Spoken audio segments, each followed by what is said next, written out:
जय श्री कृष्ण। ओम श्री परमात्मने नमः। श्रीमद् भगवत गीता अथ पंचदशोऽध्यायः। श्री भगवानुवाच ऊर्ध्वमूलमधःशाखम् अश्वत्थं प्राहुरव्ययम् छन्दांसि यस्य पर्णानि यस्त्वं वेद स वेदवित् अधश्चोर्ध्वं प्रसृतास्तस्य शाखा गुणप्रवृद्धा विषयप्रवालाः अधश्च मूलान्यनुसन्ततानि कर्मानुबन्धीनि मनुष्यलोके न रूपमस्येह तथोपलभ्यते नान्तो न चादिर्न च सम्प्रतिष्ठा अश्वत्थमेनं सुविरूढमूलम् असङ्गशस्त्रेण दृढेन छित्त्वा ततः पदं तत्परिमार्गितव्यं यस्मिन् गता न निवर्तन्ति भूयः तमेव चाद्यं पुरुषं प्रपद्ये यतः प्रवृत्ति प्रसृता पुराणी निर्मानमोहा जितसङ्गदोषा अध्यात्मनित्या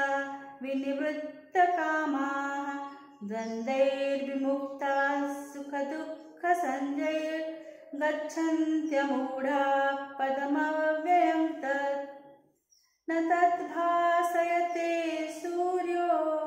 न शशाङ्को न पावकः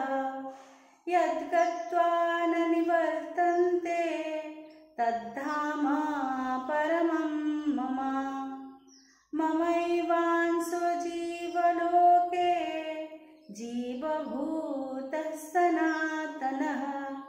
मनस्तस्थानीन्द्रियाणि प्रकृतिस्थानि कर्षति शरीरं यद्वाप्नोति यच्चाप्युत्क्रामतीश्वरः गृहीत्वैतानि संयाति वायुर्गन्धानि वासयात् श्रोत्रं चक्षुस्पर्शनं च रसनं घ्राणमेव च अधिष्ठाय मनश्चायं विषयानुपसेवते उत्क्रामन्तं स्थितं वापि भुञ्जानं वा गुणान्वितं विमूढानानुपश्यन्ति पश्यन्ति जानचक्षुषः यतन्तो योगिनश्चैनं पश्यन्त्यात्मनवस्थितं यतन्तोऽप्यकृतात्मानो नैनं पश्यन्त्यचेतसः यदादित्यगतं तेजो जगद्भासयतेऽखिलं यच्चन्द्रमसि यच्चाग्नौ तत्तेजो विद्धि मामकम् गामाविश्य च भूतानि धारयाम्यहमोजसा पुष्णामि चौषधिः सर्वाः सोमो भूत्वा रसात्मकः अहं वैश्वानरो भूत्वा प्राणिनां देहमाश्रितः प्राणापानसमायुक्तः पचाम्यन्नं चतुर्विधम् सर्वस्य चाहं हृदि सन्निविष्टो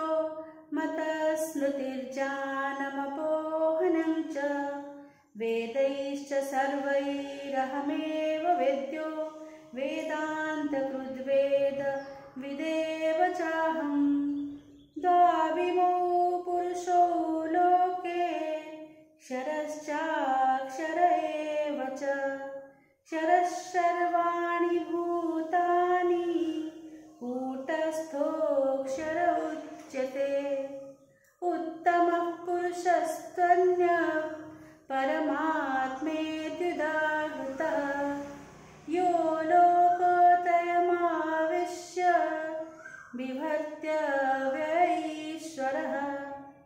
यस्मात्क्षरमतीतोऽहम् अक्षरादपि चोत्तमः अतोऽस्मि लोके वेदे च प्रतितः पुरुषोत्तमः यो मामेव सम्मूढो जानाति पुरुषोत्तमं स सर्वविद् भजति मां सर्वभावेन भारत इति गुह्यतमं शास्त्रम् इदमुक्तं मया नघ एतद् बुद्ध्वा बुद्धिमान् स्यात् कृतकृत्यश्च भारत ॐ तत्सदिति श्रीमद्भगवद्गीतासु उपनिषत्सु ब्रह्मविद्यायां योगशास्त्रे श्रीकृष्णार्जुनसंवादे पुरुषोत्तमयोगो नाम पञ्चदशोऽध्यायः। श्रीकृष्णार्पणमस्तु।